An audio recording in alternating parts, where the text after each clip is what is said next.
बेटी और बुआ की कहानी। 5 मिनट पहले शांत दिख रहे मम्मी पापा फ़ोन पर बात कर खुशी से चहकने लगे। डाइनिंग रूम में नाश्ता कर रहे अपने बहू और बेटों के पास आकर बोले, कल सुधा आ रही है, अभी अभी फ़ोन पर बात हुई है, संभव भी साथ आएंगे। शशि, तुम कल दोपहर 4 बजे एयरपोर्ट चले जाना दोनों को लेने। इस सुधा को और कोई काम नहीं है क्या? जब देखो तब आ जाती है यहाँ पर। मैं नहीं जा पाऊँगा, मुझे और भी ज़रूरी काम है। क्या वो टैक्सी करके नहीं आ सकती यहाँ तक? शशि गुस्साई आवाज़ में बोल पड़ा। अपने बेटे के मुंह से अपनी बेटी के लिए ऐसे बोल सुन माँ एकदम दंग रह गई। अरे तबीयत तो ठीक है ना तेरी? कैसी पागलों की तरह बात कर रहा है? घर में 2 गाड़ियाँ होते हुए बहन को टैक्सी में आने के लिए कहता है। माँ बोली, रहने दो, मैं खुद जाकर ले आऊँगा अपनी बेटी को। रहने दो उसे, अपना काम। अभी सुधा का बाप जिंदा है और मैं नहीं चाहता कि मेरी बेटी को उसके ससुराल वालों से ताने सुनने पड़े कि इकलौती बेटी होते हुए भी उसे लेने गाड़ी नहीं भेजी या उसके स्वागत में कोई कमी रह गई। पापा ने बेटे को अपनी नाराज़गी जताते हुए कहा, आप दोनों समझते नहीं हो मम्मी पापा, वो जब भी इस घर में आती है तो सारी दिनचर्या बिगाड़ देती है। वो तो आराम से बैठी रहती है किसी महारानी की तरह। हम सबको उसकी आवभगत में लगना पड़ता है। मेरी पत्नी का तो पूरा दिन ही दीदी और जीजा जी के आगे पीछे उनके ऑर्डर पूरे करते हुए निकल जाता है। गुस्से से शशि बोला, आज क्या हो गया है तुझे? कैसी बहकी बहकी बातें कर रहा है? बहन है तेरी, कोई पराई तो नहीं है। अब क्या है उसका इस घर में? शादी में दे दिया था ना हमने जितना देना था, फिर क्यों चली आती है बार बार यहाँ पर और हर बार बैग भर भर कर लेकर जाती है। वो अलग आपको समझना चाहिए, वो सिर्फ हमें लूटने आती है और कुछ नहीं।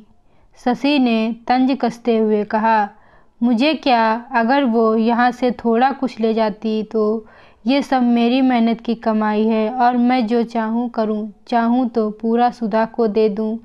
पापा गुस्से से लगभग कांपते हुए बोले। अब शशि अपनी आवाज़ धीमी करते हुए बोला, मैं कहाँ कुछ नई बात कर रहा हूँ मम्मी पापा, मैं तो वही बोल रहा हूँ जो मैंने बरसों से बुआ के साथ होते हुए देखा है। आज अपनी बेटी के खिलाफ 2 शब्द क्या सुन लिए, आप तो गुस्से से लाल हो गए। जरा सोचिए, जब आप बुआ के साथ ऐसा व्यवहार करते थे तब दादी को कैसा लगता होगा। बुआ जो हम पर इतना जान छिड़कती हैं, आपने कभी उनके और उनके ससुराल वालों के मान सम्मान के बारे में परवाह नहीं की। उन्होंने कभी भी आपसे कुछ नहीं मांगा, बल्कि हर बार तो अपने साथ कुछ न कुछ लेकर ही आती। लेकिन आपका व्यवहार कभी भी उनके साथ अच्छा नहीं रहा। दादी ने भी आपसे कभी नहीं कहा कि मेरी बेटी को पैसे दे दो या कुछ खरीद कर दे दो। फिर भी दादी को आपके यहाँ इतनी भी परवाह नहीं थी कि वो अपनी बेटी को कुछ दिनों के लिए अपने पास बुलाकर रहने दें। अपनी बेटी का ऐसा अपमान वो सहन नहीं कर पाई, इसीलिए वो गांव में पुराने घर में अकेली रहने चली गईं।